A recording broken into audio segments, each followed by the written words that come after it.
Hello student, তোমরা যারা ক্যালকাটা ইউনিভার্সিটির আন্ডারে প্রথম সেমিস্টারের ছাত্রছাত্রী আছো এবং তোমাদের এডুকেশন সাবজেক্টটা মাইনর সাবজেক্ট হিসাবে আছে, তোমাদের জন্য আজকের ক্লাসটা খুবই গুরুত্বপূর্ণ।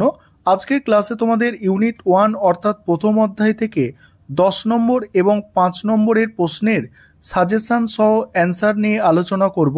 এবং তোমরা যারা ইংলিশ ভার্সানের স্টুডেন্ট আছো তোমরাও আজকের ক্লাসটা দেখো, কারণ প্রশ্নের উত্তরগুলো তোমরা ইংলিশেও পেয়ে যাবে। দেখো, ইউনিট 1 যেটা আছে প্রথম অধ্যায়, সেটার নাম হচ্ছে শিক্ষার ধারণা। এখান থেকে এবছরের জন্য 3টে মোস্ট 10 নম্বরের প্রশ্ন আছে, সেগুলোর অ্যান্সার তোমরা দেখে নাও। প্রথম প্রশ্ন, শিক্ষার লক্ষ্য সম্পর্কে ডেলর কমিশনের গুরুত্ব আলোচনা করো। প্রথমে তোমাদের একটা ইন্ট্রোডাকশন দিয়ে এখানে শুরু করতে হবে। শিক্ষা একটি জাতির সামাজিক, অর্থনৈতিক ও সাংস্কৃতিক উন্নতির মূল চাবিকাঠি। শিক্ষার লক্ষ্য নির্ধারণের জন্য আন্তর্জাতিক পর্যায়ে বিভিন্ন কমিশন কাজ করেছে, যার মধ্যে ডেলর কমিশন অন্যতম। 1996 সালে ইউনেস্কোর উদ্যোগে ডেলর কমিশন গঠিত হয়, যার প্রতিবেদন লার্নিং দ্য ট্রেজার উইদিন বিশ্বব্যাপী শিক্ষার দিক নির্দেশিকা হিসাবে স্বীকৃত। এই প্রতিবেদনে 21 শতকের শিক্ষা ব্যবস্থার জন্য 4টি মূল স্তম্ভের ওপর গুরুত্ব দেওয়া হয়েছে, যা শিক্ষার লক্ষ্য নির্ধারণে গুরুত্বপূর্ণ ভূমিকা রাখে। এবার দেখো, ডেলর কমিশনের শিক্ষার লক্ষ্য ও গুরুত্ব। ডেলর কমিশনের প্রতিবেদনে শিক্ষার 4টি মূল স্তম্ভের কথা বলা হয়েছে, যা শিক্ষা ব্যবস্থার লক্ষ্য নির্ধারণে অত্যন্ত গুরুত্বপূর্ণ। একটা হচ্ছে লার্নিং টু নো, অর্থাৎ জানার জন্য শেখা। শিক্ষার্থীদের কেবল তথ্য মুখস্থ করা নয়, বরং বিশ্লেষণী ভাবনার দক্ষতা গড়ে তোলাই শিক্ষার লক্ষ্য হওয়া উচিত। এটি আজীবন শিক্ষার ভিত্তি গড়ে তোলে এবং জ্ঞান অর্জনের জন্য কৌতূহল সৃষ্টি করে। তারপরে দ্বিতীয় আছে, দেখো, লার্নিং টু ডু, অর্থাৎ কাজের জন্য শেখা। শিক্ষার মাধ্যমে ছাত্রছাত্রীদের বাস্তব জীবনের প্রয়োগযোগ্যতা, দক্ষতা অর্জনের সুযোগ দেওয়া উচিত। আধুনিক প্রযুক্তির যুগে শিক্ষাকে কর্মসংস্থানের সঙ্গে যুক্ত করা অপরিহার্য। কর্মসংস্থান, উদ্ভাবন ও শিক্ষাক্ষেত্রে দক্ষতার বিকাশ এটি বিশেষ ভূমিকা রাখে। 3 নম্বর হচ্ছে লার্নিং টু বি, নিজেকে জানার জন্য শেখা। শিক্ষার অন্যতম লক্ষ্য হল ব্যক্তিত্বের পূর্ণ বিকাশ, সৃজনশীলতা, আত্মনিয়ন্ত্রণ, নৈতিক মূল্যবোধ এবং মানসিক বিকাশের গুরুত্ব দিয়ে শিক্ষা ব্যবস্থার নকশা তৈরি করা উচিত। তারপরে দেখো, লার্নিং টু লাইভ টুগেদার, অর্থাৎ সহাবস্থানের জন্য শেখা বা একত্রে বসবাসের জন্য শেখা। বিশ্বায়নের যুগে পারস্পরিক বোঝাপড়া, শ্রদ্ধা বোধ, শান্তিপূর্ণ সহাবস্থানের গুরুত্ব অনেক বেশি। শিক্ষার মাধ্যমে বিভিন্ন সংস্কৃতি, জাতি ও ধর্মের মধ্যে সৌহার্দ্য বজায় রাখার শিক্ষা দেওয়া উচিত। এবার ডেলর কমিশনের প্রভাব, পরের পয়েন্ট কি বলা হচ্ছে দেখো, ডেলর কমিশনের প্রভাব। ডেলর কমিশনের সুপারিশ শিক্ষা ব্যবস্থাকে আরও অন্তর্ভুক্তিমূলক এবং প্রাসঙ্গিক করে তুলেছে। বিশ্বব্যাপী শিক্ষা সংস্কারের এটি গুরুত্বপূর্ণ ভূমিকা রেখেছে এবং নীতি নির্ধারকদের জন্য এটি গুরুত্বপূর্ণ দিক নির্দেশনা হিসাবে কাজ করেছে। ইউনেস্কোর শিক্ষা নীতিগুলো এই প্রতিবেদন থেকে ব্যাপকভাবে অনুপ্রাণিত হয়েছে। এবার উপসংহার দেখো, ডেলর কমিশন শিক্ষার লক্ষ্য শুধু তথ্যগত শিক্ষার মধ্যে সীমাবদ্ধ নয়, বরং এটি ব্যক্তিগত, সামাজিক, পেশাগত দক্ষতার সমন্বয় ঘটিয়ে শিক্ষা ব্যবস্থার সামগ্রিক উন্নতির ওপর গুরুত্ব দেয়। একবিংশ শতাব্দীর চ্যালেঞ্জের মোকাবিলার জন্য এই সুপারিশগুলি অত্যন্ত প্রাসঙ্গিক। শিক্ষার মাধ্যমে কেবল জ্ঞান অর্জন নয়, বরং দক্ষতা, নৈতিকতা ও সামাজিক সম্প্রীতি গড়ে তোলাই শিক্ষার প্রকৃত লক্ষ্য হওয়া উচিত। এবার পরের প্রশ্ন যেটা আছে, প্রকৃতিবাদের মূল নীতিগুলি কি কি? শিক্ষায় প্রকৃতিবাদের প্রভাব আলোচনা করো।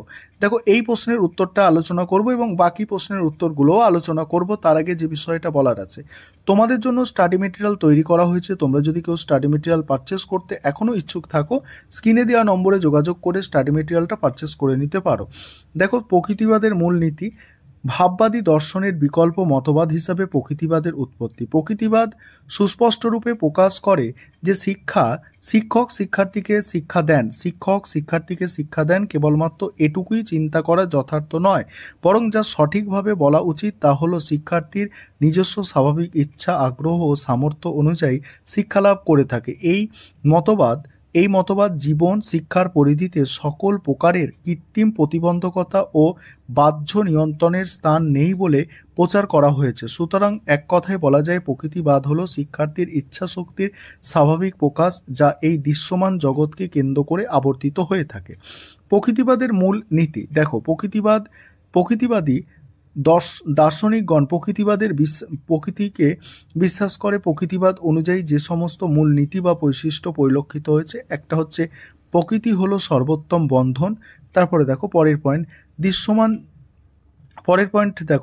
হচ্ছে দৃশ্যমান জগৎ হলো সত্য। তারপরে সুনির্দিষ্ট নিয়ম কানুন, আমি স্ক্রল করে যাচ্ছি দেখো। তারপরে সমাজ জীবনে কৃত্রিম ও বাস্তবহীন। তারপরে আত্মা বলতে কিছু নেই। তারপরে বিজ্ঞানের জ্ঞান হলো যথার্থ শিক্ষা। তারপরের পার্টটা আছে দেখো, শিক্ষাক্ষেত্রে প্রকৃতিবাদের গুরুত্ব। এখানে পয়েন্টগুলো দেখো, প্রকৃতিবাদ ও শিক্ষার লক্ষ্য, পাঠ্যক্রম রচনায় প্রকৃতিবাদ, শিক্ষা পদ্ধতি প্রকৃতিবাদ, শিক্ষা ও প্রকৃতিবাদ এইভাবে আছে, বিদ্যালয় সংগঠন ও প্রকৃতিবাদ এইভাবে।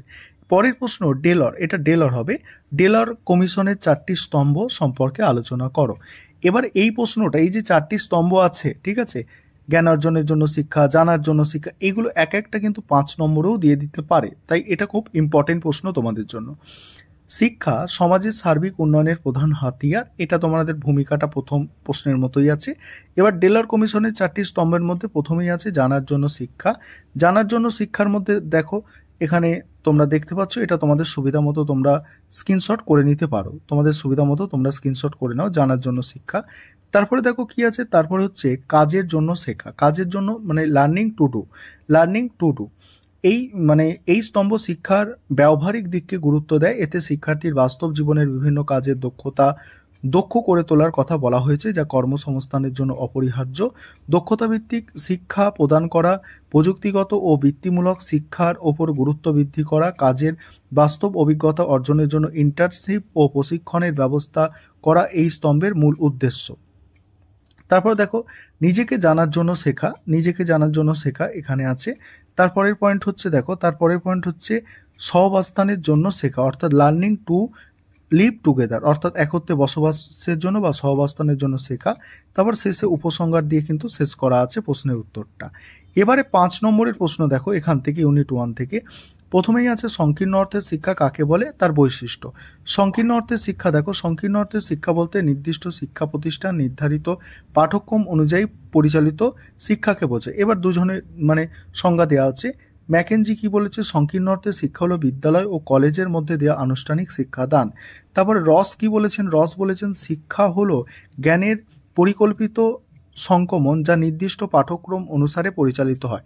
বৈশিষ্ট্য হচ্ছে প্রাতিষ্ঠানিক কাঠামো, নির্দিষ্ট পাঠ্যক্রম, শিক্ষক নির্ভর মূল্যায়ন ব্যবস্থা, সংশয়পত্র প্রদান, এগুলো হচ্ছে এর বৈশিষ্ট্য। তারপরে দেখো পরের প্রশ্ন আছে কি, ব্যাপক অর্থে শিক্ষা কাকে বলে, বৈশিষ্ট্য। এখানেও সংজ্ঞা লিখতে হবে প্রথমে। ব্যাপক অর্থে শিক্ষা হলো জীবনভর চলমান প্রক্রিয়া, যা অভিজ্ঞ পরিবেশ ও সামাজিক সম্পর্কের মাধ্যমে অর্জিত হয়।